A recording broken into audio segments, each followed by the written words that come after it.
Welcome back to the Livingston Parish News Podcast. My name is McHugh David, publisher and editor of the news. We're here with Ms. Ivy Graham. We're going to be talking about her campaign for House District 71 at the state level. Good morning, ma'am. How are you? Good morning, McHugh. How are you? I'm doing well, thank you. I'm doing well. Thanks Excellent. for asking. All right, there we go. So we did the morning show, got into a couple of headlines and stuff. That's not what this is about. This is about you. Just want to let everybody know you can check these out on any podcast platform. We also put them on our website, www.livingstonparishnewscom/podcast. So, Ms. Graham, tell us about yourself, your job, your personal life, what you do for fun, that kind of thing. Absolutely. Well, I'm an attorney by trade, and I've had my own law firm here in Denham Springs since for the last 10 years. I do family law, divorces, custody, child support, adoptions, successions, that sort of thing. After the flood, though, the office did float a little bit east, and we are in Livingston. We were very grateful for Lester McLean to let us stay this long, and I hope he lets me to continue to stay a little bit longer. I grew up in Gonzales. I met my husband. We both worked at Demco, and we've been married for 17 years now. Moved to Livingston, been here around 20 years approximately. And just when it became an opportunity for me to start my own business, it was much easier just to put my business at home rather than commute to Baton Rouge every day, which is what I was doing before. So just happy to be part of this community and happy to serve y'all. It is a tough commute. So you are in family law. Yes. So tell us a little bit about those experiences and how, not specific, obviously, there's client privilege there, but how your experience and expertise as a family lawyer would help you with a state legislative seat. So what I tell clients when they come in for any sort of family law case is that our goal is always to settle your case. We are not a trial-focused firm. That doesn't mean we can't do a trial, but that's not our focus because at the end of the day, everybody's got to live with one another afterwards. So our focus is always to get people to come together and make some sort of agreement that they can all live with, and that will benefit everyone at the end of the day. And I really feel like that leads very well to the legislature because it is about negotiation. What do you need to have happen? What do you need to have happen? And how can we get everybody something so that we can move forward as a state and get us back on track? Also, a big part of it is just client communication and keeping people informed. I'm dealing with folks when they are at a very low point in their life and they're extremely emotional. No matter if you're not an emotional person, you will be emotional when you come see me, and that's okay. But what helps them through that process is information. And it's just, here's what we're going to do next, or here are your options, or I understand why you're concerned about that, but that doesn't really need to be what you need to be worried about. You need to be worried about this over here right now. And keeping that open dialogue and being that resource so that they can always contact me to know what's going on, to know what's going next, and letting them know really helps calm them down and helps them move through this process. And I think that's another key point for the legislative office that family law, or what I do, leads to, and that is keeping constituents informed of what's going on. Is this a concern of yours? Is this not? And how would you like to see this improved? It's also why I've teamed up with Your Vote, which is an app you can download on your phone. And while I'm in session, I'll be able to post questions to constituents who's got the app and say, this is what they want. This is what they're talking about doing. Are you for this or are you against this? And get real-time feedback from the constituents as to what they want to see happen. That's very interesting. I didn't know that was that existed. I'm going to have to check that out. Mm-hmm. So next part is sort of a two-part question. Jay Rogers, Pope, who was in the House in this seat, term limited. Mr. Dale Erdy was in the Senate, term limited. Mr. Erdy has decided not to run again. Mr. Rogers has gotten into a race for that Senate seat. What was, so I guess the two-part question really comes together. What was your mindset when you learned about that, and then what pushed you into the race? That is a good two-part question there. So I knew the term limits were coming up. I mean, I knew that already. So it was something kind of on my radar. If I wanted to run, this would be a good time to do that, because I certainly would never challenge Mr. Rogers for his seat. I respect the man too much, and he is an uncle, so on the family side. So yeah, I don't need this sort of politics at home. No, it would be very Louisiana of you. Right. So congratulations for rising above. I try.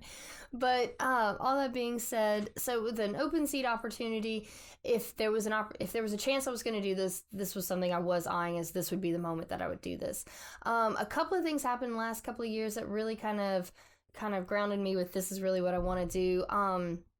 They made a lot of changes to domestic violence laws that look great on paper, but dramatically changed my practice, and it was causing more harm than it was doing good. Mm-hmm. You announced earlier of the terrible situation that they're concerned that domestic violence was involved with the murder that happened in Livingston over the weekend. Those are the types of things that we're trying to prevent. But what we did was we created a situation that really makes it easier for, frankly, women to take advantage of men in the family law arena. So some of those changes need to be reworked. And I'm not sure if legislators really had all the information when they made those decisions. So that really concerned me, and it was pushed past so quickly because people were very concerned with domestic violence, and they should be. It's a terrible, terrible thing. I'm not trying to sugarcoat it, but not everything was really looked at to the depth that it needed to. Sure. And so that combined with things that happened after the flood, and folks, the constant questions of why is it like this? And it's like, well, number one, it doesn't have to be like this, and number two, let's go fix it. Mm-hmm.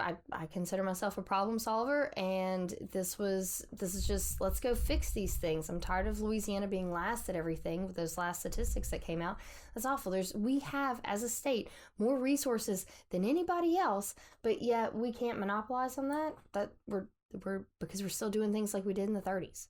And that's not going to get the job done in 2019. What's the phrase? That's the way we've always done it. That's the way we've always done it. Right. So it kind of an interesting, perspective looking at it from, I guess you can say that's the way we've always done it. There are, stacks of laws on top of each other, and a lot of times they weren't looked at to the depth that they should be. So those kind of things pushed you into the race. Tell us how your campaign's going. The campaign's going really good. We're just out there. We've done many events. I have been at everything I can possibly be at, if possible. We're walking neighborhoods, meeting folks.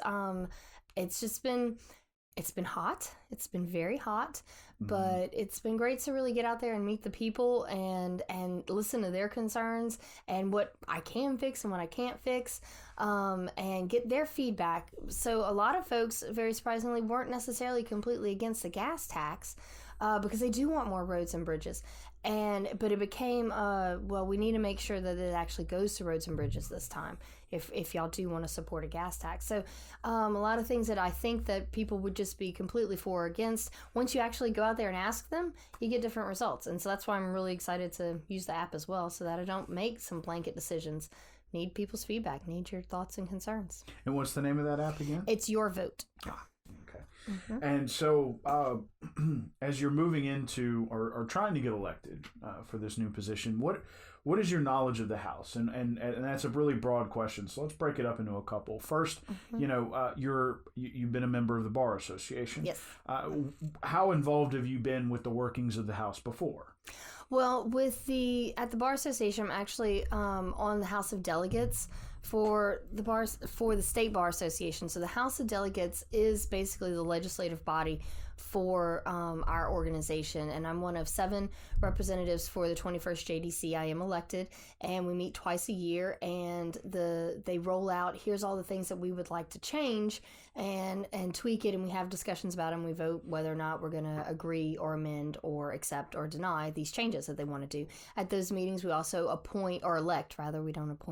we elect who is going to represent the State Bar Association at the Capitol in Baton Rouge, and we get a lot of feedback from them about what's going on and that sort of thing.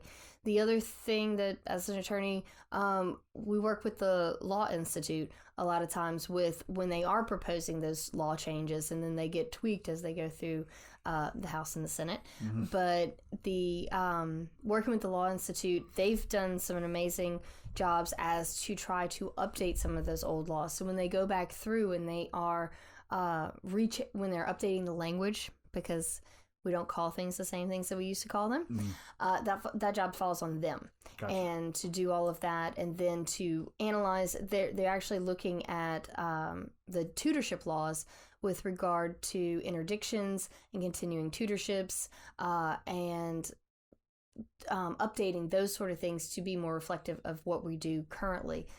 A lot of times, so continuing tutorships are for children with disabilities that will not recover. Got it.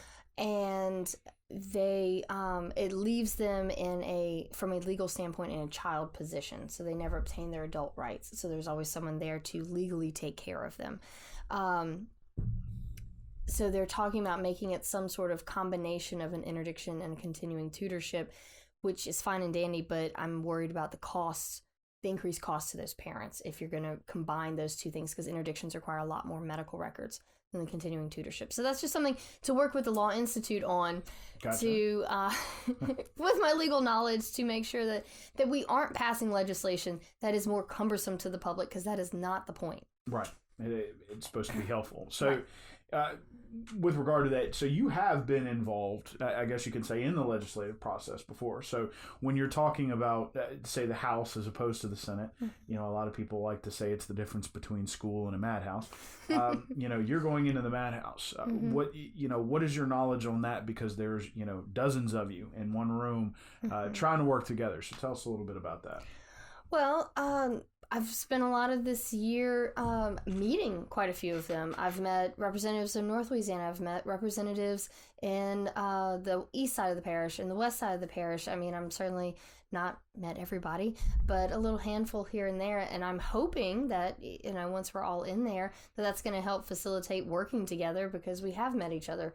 It's not just going to be this cold relationship. And I mean, I do know that things start out in committees, and then they move to the floor, and then it goes from the House to the Senate. And then some of that has to do with the way the budget goes and this and that. It comes down from the governor's office. I don't quite know exactly what you want to know about the whole process. No, I mean, just, the questions about how involved you've been in the past and, Sure. and what you understand about it. So, and that leads into sort of the next question is, if you could shoot for a committee, what would you shoot for? I'd be interested in the Judicial Committee, just simply based on my background. Ways and Means would be amazing to be on. Certainly Transportation. Those would all be things that are very concerning for this area. That would be great opportunities. And Appropriations. So in my head there. Let's walk through the committee process with people. So things start in committee. Right. Take it away. This is your interview, not me. Okay. So yes, things start in committee. That's where your bills go to be proposed, to be discussed, and that sort of thing. A lot of things don't leave committee. Things die in committee, so then they never make it out to the House. But the committee is where we start flushing out what's the cost of these, what's your proposed legislation, what's the cost of it, what's the implementation process, what's the practicality of what solution is this solving. That's the roundtable discussion on what is this bill, what will it accomplish. And what will it do? And so if it gets out of committee, and there's plenty of politic games that happen in committee that are what they are. I mean, that's just the process, because everyone's trying to get their stuff passed. Right. So that works. Okay. I mean, so they start in committee, they are discussed, political games are played, and then they end up on the House floor. They have to make it through both houses to hit the governor's desk, but then he can veto it. He can, so and then we can have a whole discussion again about whether or not it was worth it. So if you ever wondered what committee means at the state level, that's what it means. It also occurs at the federal level. Not necessarily. It sort of occurs here. We have an ordinance committee on the parish council, but it's not the same. So should you be elected, and we talked about this on the morning show, there's going to be a lull. Now, of course, and you mentioned, that's why I brought it up, there's a lot of talk about extra special sessions here. So, you're going to have anywhere from about 3 months to a 4-month lull. What is your plan should you be elected for that time? My main focus during that time, as I said in the morning show, is I'm going to have to reorganize my business because it's not currently set up for me to be in two places at one time. And we've been juggling during the campaign, and that's been fine, but that's not a long-term solution. Sure. So I do have to make some changes, some structural changes to my business during that time. That's the main focus. I know that also doing more research about what's coming up and what's coming down the pipeline for the state and for this upcoming session will certainly be a big concern of mine. And I know that there'll be conversations about committees and that sort of thing ahead of time. They'll be meeting with legislatures and that sort of thing. So, excuse me, we talked about it on the morning show, and the question was before, and we're going to jump into some individial issues. Because I gave you a laundry list. Yes, and I'm sure everybody would like to hear about what you have to say about that. The questions were, before we get into that, were personal goals, sort of Livingston delegation goals, and then direction as a state. So personal goals would be more, what kind of connections are you looking to make? Not necessarily, for personal gain later, but just when you're coming in, there's a lot of different people representing a lot of different interests. So that's what we meant by personal goal. So let's start there. What do you intend walking into that first, let's just say there's going to be a special session. Walking into that first special session, what are your goals? To get in there with the folks that I have already met and, probably ask them, hey, where's the bathroom? Those are important things. First thing they teach you in any foreign language. Exactly. Yes, it is. And just the day-to-day routines and what to expect and that sort of thing. And also that would be something I'd reach out to them ahead of time and just say, as far as in that lull period, okay, I'm in, so what should I expect? Where should I be? That sort of thing. Honestly, I think a personal goal would just be to start accomplishing those things that are on my to-do list, which is to start moving us forward to work with Mark Wright, and his bill does need to be tweaked, but then what to work with Tony Bacala because he's been the main driver for Medicaid reform or Medicaid fraud and investigating that. And just to kind of say, I am here and I feel as passionately as you do about these topics and point me in the right direction. I want to be another advocate for these things. Right. How about the Livingston delegation? The Livingston delegation, I know all of them. I mean, I work with Sherman almost daily to some extent. I've met Valerie a few times, met Clay a few times. I got to see him at the tax assessor grand opening. That was fun. And I know for our area, the biggest concerns are roads and drainage. And Valerie's done an amazing job to make sure the Comeet project got funded and just staying on top of that. Possibly using some of those federal dollars as they come down for the Darlington Reservoir, so that would dramatically help this area for drainage purpose or flooding purposes in the future. Continuing to work at being a liaison between local level for those drainage projects as we're going through and we're cleaning out all of our ditches and canals and that sort of thing, and then hopefully working towards a plan in place to kind of keep them clean and maintained moving forward. And then as the parish grows, making sure that as we put in more subdivisions and more development, that our waterways can handle that load of water, or do we need to look at some sort of reservoir situation to hold it for a second before it enters Comeet or Eden Church or any of those canals? And then infrastructure, and we need more roads and bridges. We need wider roads and bridges. We need all of those things. I know our delegation and everyone in the Florida parishes really works together to try to get as much dollars down to our road projects as possible. So, so we're going to get into those individual subjects in a second. Let's talk about Louisiana as a whole. What direction do you think the state should be moving in, and what's your participation in that? From a state perspective, I really think that a reform of our tax code is is a key element here to make us more competitive with our neighbors. We, like I said before, we have more resources than everyone else, and we're just not taking advantage of the opportunities that are presented to us because we are afraid to try to do something different because we don't know what it's going to look like. And there are things out there that we can do. There have been many proposals. It's just about having enough people in both houses to pass those reforms and doing the work, because reforming a tax code sounds terrible and hard, and there's a lot of numbers in it, and nobody in the legislature wants to do that because we're all socialites. And I mean, that's a broad example, but for the most part, running for office requires to talk to a lot of people, which makes you more social, and then you do not want to do the hard math stuff. But it doesn't mean that's not the job that's got to be done, and it's just putting boots to the ground and getting it done. You're elected and you got to go do a job. You got to go do a job. So let's talk about some of these individual things that you've brought up during our conversation. We've got, I count 6 so far. So first, let's jump in on, let's carry forward what you were just talking about, tax reform. You mentioned on the morning show that it's a lot of micro taxes.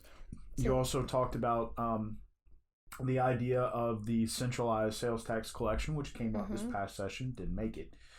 So talk to us a little bit about what tax reform looks like to you. It's a rolling back of the franchise tax, the severance taxes, lowering the corporate tax, and all of those things have worked on the federal level to improve growth and job expansion. So there's no sign to say that would not help improve things at the state level, since we are falling behind our neighbors. So those sort of things. And then, I mean, even if you want to go even further, then going into more of a flat tax situation on a individual level, so that just more transparency that, hey, it's 2% and it's not 2% plus this, plus that, plus this. It's 2%. You pay 2% and that's what you got to pay. I mean, you're going to have property taxes and you're going to have income taxes and all that kind of stuff. And sales taxes. So it's not, but those are everywhere. That's not just a Louisiana thing. Right. It's some of those smaller things like inventory taxes. Right. Yes. Another tax that's unnecessary, or just make it all 6%, and then I don't have to count all of these other things. I don't have to worry about all these. I just have to pay in my 6%. There might be some CPAs that would be mad, though. You might put them out of a job. Well, but I've talked to some CPAs, and they were like, this would make my job easier. Oh, well, fair enough. So next, and you mentioned the gas tax, infrastructure is just a statewide need, but especially here in Livingston Parish. Talk to us a little bit about your thoughts on infrastructure. So that's part of the talk for if they call a special session, it is for the gas tax, simply because we're the session we're rolling into that you're not going to be able to raise any taxes. So they would be calling a special session basically just for the gas tax. And I understand why, because we're not making our federal match dollars, so that means Louisiana is not getting all the money in that we could be getting in for our road projects. But that doesn't necessarily mean raising a tax it's the fastest solution. It's the fastest solution. It's the most immediate result, but that doesn't mean it's the best solution. There, like I said before, there's been proposed legislation that would basically shift some money around so that we could, it still has to go to the same places, but it would shift money around so that we could capitalize on those federal match dollars. And then there needs to be a big reform and a big look at what DOTD is doing. The efficiency of their road projects. I mean, how long has it taken us to get any I-12 expanded? I mean, I remember growing up, Drusilla was under construction for most of my life. That's a dragged out road project. We need more efficiency from DOTD. But the fact that they get 20 cents, 4 cents of that 20 cents goes to bonds that they have to pay out for prior road projects, and 2 cents goes to roads and bridges, but the rest just covers DOTD's overhead.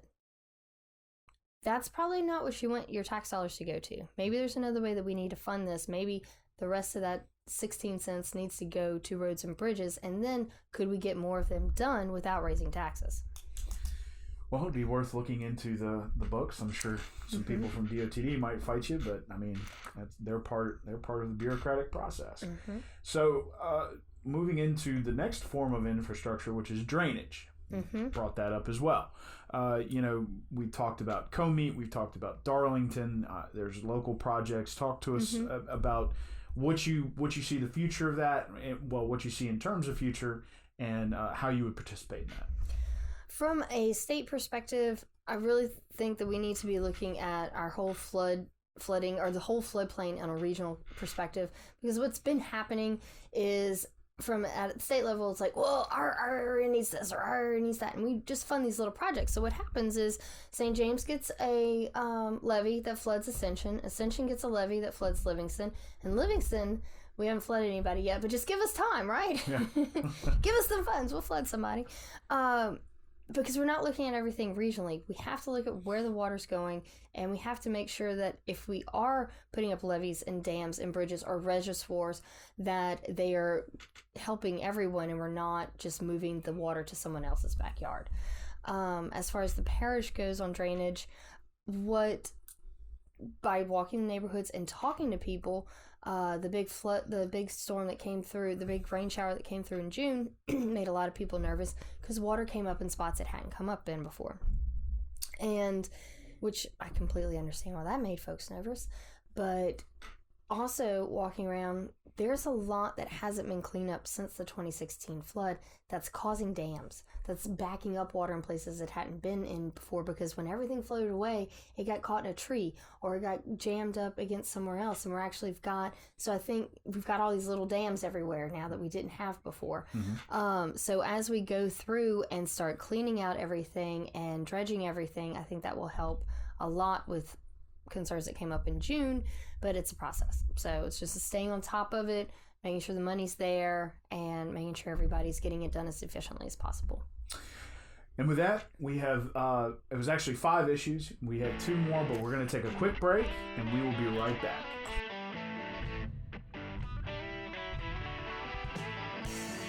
And we're back with the final segment here with Miss Ivy Graham. She is running for House District 71 here in Louisiana for the State House of Representatives.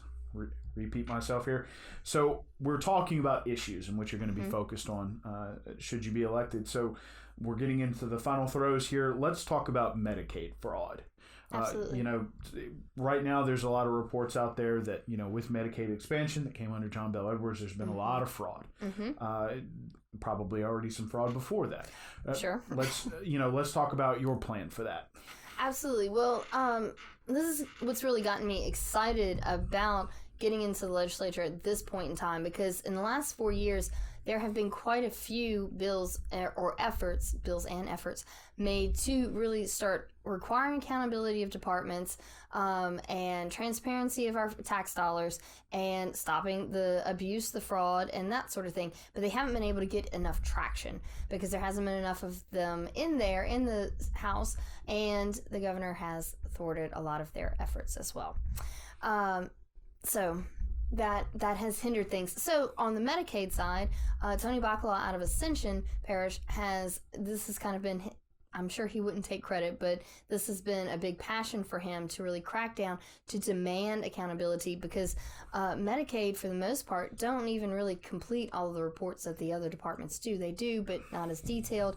And when he asked for help to really, because he's been pushing strongly to say, no, I want to see your numbers on this. I want to see your numbers on that. I want to see who's getting this and who's getting that, and what did you check on them about? He's not getting a lot of support from the rest of the government to really require Medicaid to turn over all the information. So I would certainly be a huge advocate to join in with his efforts to get some accountability and stop all of the fraud that's going on, and hopefully with a possibly Republican governor that could get some more teeth into it. Well, and talking about Republican governors and special sessions and all that good, great stuff, y'all should be jumping into that pretty quickly. The other thing, and you discussed this during the morning show, it's really part of your family law practice was domestic violence. You said some things have been passed in the past, or some laws have been passed in past years that have made dealing with those situations more cumbersome. Walk us through maybe an example or two of that, and what you would do to change it. I don't quite have a perfect solution on changing it, but what's happening now is a person can what they changed was they put stricter penalties on anyone who's been found guilty of domestic violence. And any sort of stipulation is also deemed guilt. So what has created is that anytime there is, so what happens is typically the woman goes to the sheriff's office and says, I'm a victim of domestic violence. They fill out the form and they immediately have exclusive use of the house, custody of the children, and there's a court date down the road. And very often the men will end up getting picked up for violating that protective order because they have texted or called her to find out what on earth is going on. But all that aside, what happened before is in those situations, the man or the woman would come and hire an attorney, and we would go to that domestic violence, because what really needs to happen in those situations is just a divorce. So we would go to the domestic violence hearing, we would just stipulate, and then we'd get them divorced, and we'd finish out the case civilly. But now what happens is we have to do a full-blown trial on the domestic violence because the protective order, to determine if there is enough proof there to keep the protective order in place, because there are now all these penalties. And these penalties affect custody. They affect community property. They affect spousal support. They have and if someone is an abuser, I agree with all of that. But I think a lot of the solution could be from better training for our officers, and then maybe a little bit more, I don't want to make it difficult for someone to get a protective order, but maybe more there needs to be more information in the process, in the pleadings, maybe some more requirements of proof, that sort of thing. Because what they've created with these new laws is that you're guilty until proven innocent. And it makes everything cost more when you do that. So trying to remove some cumbersome issues in the process, and as you mentioned, it costs more as well.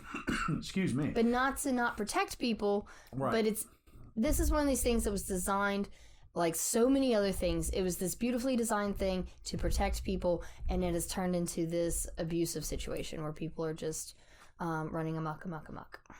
And abusing the system. So talking about, I guess you can say, some abuses of the system. The last thing is Restore Louisiana. $1.3 billion came down Louisiana way. $300 million cut right off the top for contractors and overhead, and then slowly but steadily, a few $100 million have. And I mean, use that term relatively, but when you have that amount of money, a few $100 million have come out. You have issue with that. You're looking for an audit. I am. There are so many people that were denied a claim, which I'm not the company. Number one, I don't know why we've hired an out-of-state company. In Texas, they had a similar program. They hired a nonprofit to manage it so that the overhead costs weren't as much. So did we really flesh out the best option for who to manage this in the first place? Number two, which is done and said and done, but something we need to look at for the future, something we certainly need to be keeping our eyes out. Or was this just politics as usual? I don't know. Claims are being denied. Many people were telling me just how cumbersome and difficult it was to work with these folks, and that they wouldn't use information that residents had already supplied to FEMA. Like, here's everything I gave to FEMA. Here's my copies of everything. No, they wanted brand new assessments. They wanted brand new receipts. So did they make the process more difficult just so they could deny the claims? Was that an alternative motive there? I don't know, but it seems like there was money there. We have people in need. It should have been paid out. And then what are we going to do with the money afterwards? That's a big concern as well. I've just learned that it's going to be moved to the watershed project, which could be great and beneficial for this area if it's managed appropriately. And if there's projects laid out in place. And again, transparency. Where are my tax dollars going, and are they going back to help the residents? And an audit would provide some more information on that.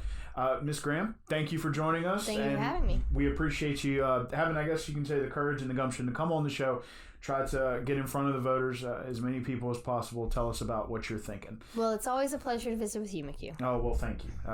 I don't know if everyone would agree with you, but I appreciate you saying that. One more time, Miss Ivy Graham. She is running for State Representative, District 71, which encompasses quite a bit of Livingston Parish. We appreciate you joining us this morning. My name is McHugh David, publisher and editor of the news. We want to remind people, please early vote. It started Saturday. Almost 1,700 people took the time to go vote. Right now, we're looking at roughly 30% already have voted when compared to the 2015 early voting totals. 6% of the total voting population from 2015. There are roughly 80,000 registered voters in Livingston Parish. Early voting will run through Saturday, October 5th. You can go to the Dim Springs Walker Branch Library or the Registrar of Voters. They will be open from 8:30 a.m. to 6 p.m. A reminder for the library that they don't open till 9 and they close at 5. So if you go at 8:30, between 8:30 and 9, or if you go after 5 o'clock, you can only get in through the back entrance that is off Eden Church Road. Thank you for that reminder. Please remember the early voting period is being pushed because on Saturday, October 12th, which is Election Day, LSU plays Florida on CBS at 2:30. As we've been told, that is kind of a death for elections. People liking to go out to LSU roughly 9 or 10 o'clock. You end up staying out there till 7. Traffic. Polls close at 8, folks. So Southeastern also has their homecoming.